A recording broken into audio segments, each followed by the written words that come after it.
Assalamualaikum warahmatullahi wabarakatuh. Perkenalkan, saya Lailatul Qomaria dengan NIM belakang 328. Di sini saya akan menjawab dari soal yang pertama, yaitu perubahan paradigma dalam pelaksanaan pemerintahan di Indonesia dari sistem sentralistik menuju desentralistik dengan otonomi daerah adalah langkah penting yang diambil untuk meningkatkan efektivitas dan efisiensi pemerintahan. Otonomi daerah, terutama di tingkat kabupaten, bertujuan untuk memberikan kewenangan lebih kepada daerah mengelola urusan pemerintahan, sehingga dapat lebih responsif terhadap kebutuhan masyarakat setempat. Kemudian, alasan pertimbangan pelaksanaan otonomi daerah yaitu yang pertama, meningkatkan pelayanan publik. Ini menjadi salah satu tujuan utama otonomi daerah adalah untuk meningkatkan kualitas pelayanan publik. Hal ini bertujuan untuk mempermudah akses masyarakat terhadap berbagai layanan pemerintahan. Yang kedua, pengembangan demokrasi. Yang ketiga, pemerataan pembangunan. Sistem sentralistik sebelumnya seringkali mengabaikan kebutuhan masyarakat, terutama orang-orang yang jauh dari pusat pemerintahan. Yang keempat, mengurangi beban pemerintahan pusat. Otonomi daerah meringankan beban pemerintahan pusat dengan menyerahkan beberapa urusan pemerintahan kepada pemerintahan daerah. Yang terakhir, responsivitas terhadap masalah lokal, bahwa desentralisasi memberikan kesempatan bagi pemerintahan daerah untuk lebih cepat merespon masalah-masalah yang dihadapi oleh masyarakatnya. Secara keseluruhan, pelaksanaan otonomi daerah di Indonesia bertumpu pada prinsip desentralisasi yang bertujuan untuk menciptakan pemerintahan yang lebih efisien, demokratis, dan responsif terhadap kebutuhan masyarakat di tingkat kabupaten.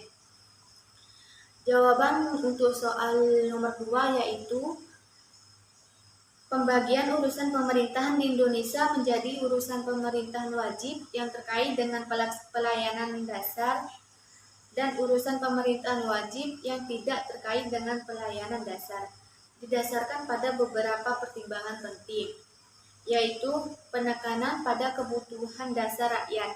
Urusan pemerintahan wajib yang berhak dengan pelayanan dasar seperti pendidikan, pekerjaan umum, perumahan, ketentraman, dan ketertiban.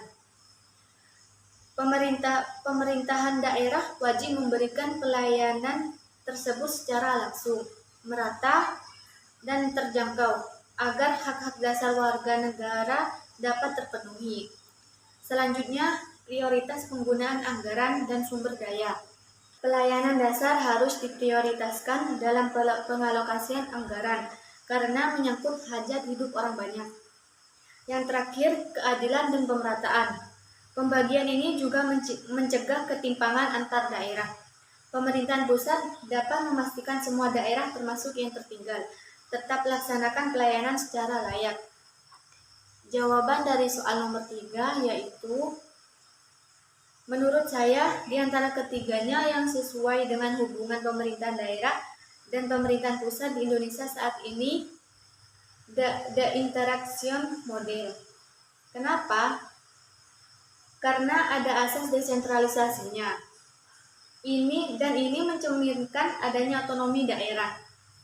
Namun bukan sepenuhnya lepas dari pusat dan adanya urusan konkuren dan standar pelayanan minimal. Koordinasi dan supervisi oleh pemerintahan pusat. Hubungan interaction model adalah hubungan yang paling utama di Indonesia saat ini. Dan hubungan ini keduanya bersifat dinamis dan saling mempengaruhi. Sistem ini dirancang untuk mencapai keseimbangan antara efektivitas nasional dan keberdayaan lokal. Jawaban dari soal nomor 4 yaitu penyelenggaraan pemerintahan daerah di Indonesia terdiri dari berbagai lembaga dan struktur yang berfungsi untuk melaksanakan urusan pemerintahan sesuai dengan prinsip otonomi daerah. yaitu struktur pemerintahan terdiri dari kepala daerah.